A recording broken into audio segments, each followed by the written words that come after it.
Praise the Lord. जय मसीह की साथियों, ईश्वर आपको बहुत आशीष दे। इस वीडियो को द्वारा मैं आपको मोटिवेट करना चाहता हूं और बाइबल से ये बताना चाहता हूं कि हमें उपवास क्यों करना चाहिए, हमें उपवास की जरूरत क्यों है और बाइबल उपवास के विषय में क्या कहती है और उपवास हमें कब करना चाहिए। इसलिए इस वीडियो में आप लगातार बने रहें, पूरा देखें। हाँ, अच्छा लगे तो वीडियो को लाइक जरूर करें। हमारे चैनल पर पहली बार हैं तो आप हमें सपोर्ट कर सकते हैं, हमारे चैनल को सब्सक्राइब कर लीजिए। पर सब्सक्राइब करने के साथ ही साथ बेल आइकन जरूर दबाइए। कई बार लोग सब्सक्राइब तो कर लेते हैं लेकिन बेल आइकन नहीं दबाते, तो आपको सब्सक्राइब करने का कोई बेनिफिट ही नहीं है, आपको हमारी आने वाली वीडियो की नोटिफिकेशन मिलेगी नहीं। इसलिए आप सब्सक्राइब करिए और बेल आइकन जरूर दबाइए। हाँ, मैं आपको बता दूं, इन दिनों में मसीही लोग, ज्यादातर मसीही लोग 40 दिनों का उपवास करते हैं।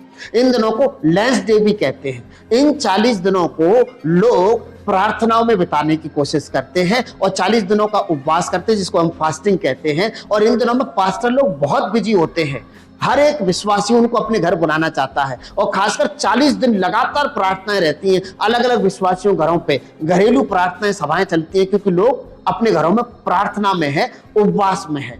पर दुख की बात है मेरे लिए ये बताने की कि ज्यादातर कुछ ऐसे विश्वासी भी हैं जो इन 40 दिनों में कोई शादी समारोह नहीं करते हैं। कुछ लोग तो बर्थडे तक नहीं मनाते हैं, कुछ लोग गृह प्रवेश नहीं करते हैं, कुछ लोग डेडिकेशन नहीं करते हैं, मतलब जश्न नहीं करते हैं। क्यों? उनका मानना यह, इन 40 दिनों में इस महीने प्रभु ने बहुत दुख उठाया था। इसको होली वीक भी कहते हैं, पवित्र महीना। इन महीनों में प्रभु यीशु मसीह पकड़े गए थे, उनको कोड़े पड़े थे, उनको क्रूस पर चढ़ा दिया था। ये सब सोच करके लोग अपने आप को दुख देते हैं। जश्न नहीं करने का मतलब यही है, मातम मनाते हैं। पर बिब्लिकली ये सही नहीं है, बाइबल के अनुसार ये सही नहीं है। फिलिपियों 4:4 में तो क्लियर लिखा है कि प्रभु में सदा आनंदित रहो। और मैं तुमसे फिर कहता हूं कि सदा आनंदित रहो, सदा आनंदित रहो। और मैं फिर कह रहा हूं कि आनंदित रहो, मतलब आनंद हमें सदा मनाना है। कोई महीना, कोई दिन, कोई समय मुकर्रर नहीं है मातम मनाने के लिए। बाइबल का परमेश्वर कहता है, बाइबल कहती है कि मुझे आपको सदा आनंद करना है। तो कुछ लोगों का यह मानना हो सकता है, अरे हमारे प्रभु को कीलें ठोकी गई थी, हमारे प्रभु को कोड़े पड़े थे, ये आनंद का विषय कहाँ है। पर यदि किसी को आजादी मिल गई है तो वो रोएगा, वो मातम मनाएगा कि मुझे आजादी मिली है, वो तो खुश होगा ना, जश्न करेगा ना। तो यीशु की जो मौत है वो मेरे और आपकी आजादी है। यीशु ने जो दुख उठाए हैं उससे मुझे आपको बेनिफिट मिला है। खुद वचन कहता है, उसके कोड़े खाने से हम चंगे हुए और उसका लहू हमारे पापों का प्रायश्चित ठहरा है। तो उसने जो कुछ दुख उठाए हैं, उसने जो कुछ कष्ट उठाए हैं, वो मेरे और आपकी आनंद के लिए, शांति के लिए, मेरे आपके जीवन को बचाने के लिए किया है।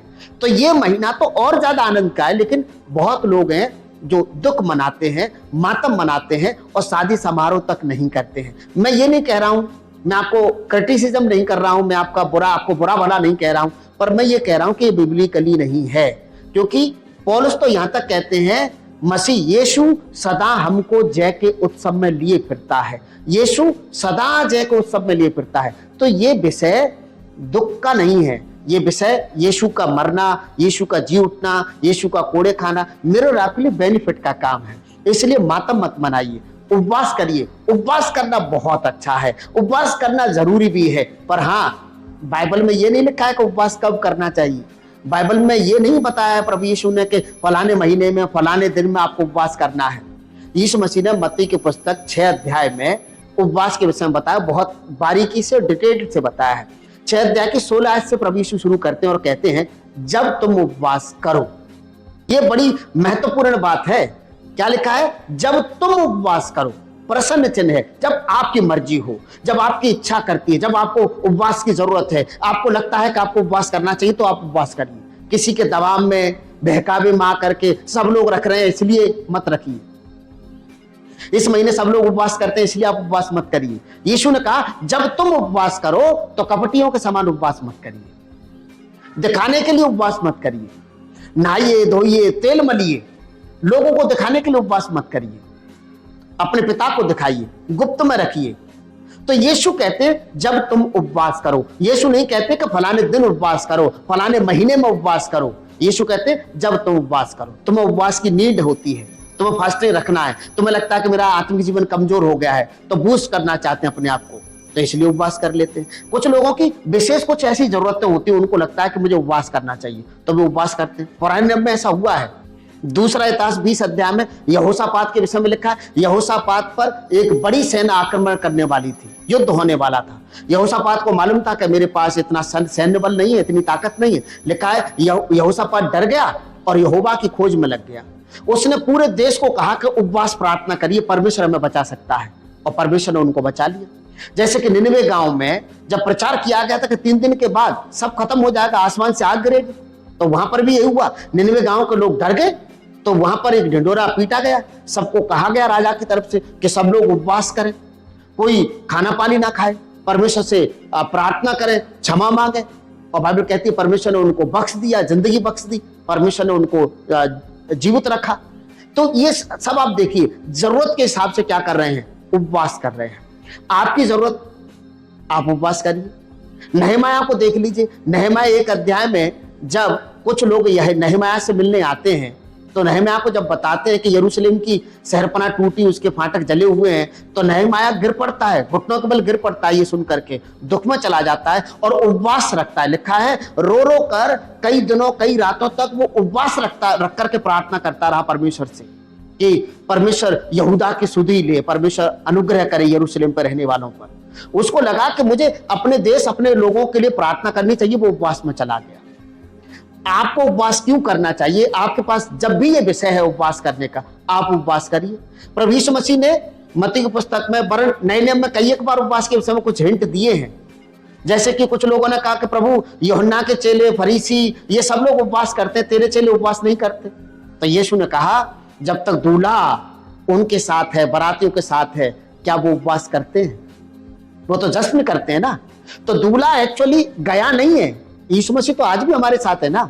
वो शरीर के भाव से चला गया है, आत्मिक भाव से वो मेरे और आपके साथ ही है।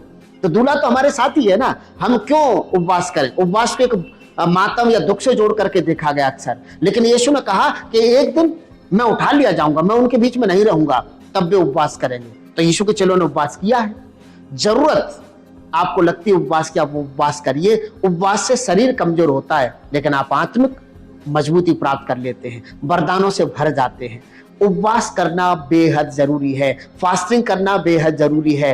फास्टिंग करने से आपका आत्मिक जीवन बहुत मजबूत होता है। फास्टिंग करने से जरूर, आप जब पूरी बाइबल को पढ़िए, जब जब लोगों ने उपवास की प्रार्थना की है, परमेश्वर ने उनकी सुन ली है। तो उपवास करना अच्छा है, पर उपवास कब करना चाहिए, कौन से महीने में करना चाहिए, कौन से दिन करना चाहिए, बाइबल के इसके विषय में नहीं बताती है। बाइबल बताती है कि मुझे आपको उपवास करना चाहिए। हाँ, आपको वीडियो अच्छा लगा तो प्लीज आप हमें सपोर्ट करिए, हमारे इस चैनल को सब्सक्राइब कर लीजिए, बेल आइकन जरूर दबाइए, और आप इस वीडियो को लाइक करने के साथ साथ ज्यादा से ज्यादा लोगों में इस वीडियो को शेयर करिए, ताकि दूसरे लोगों को भी मालूम हो सके। ईश्वर आप सभी को बहुत आशीष दे। धन्यवाद।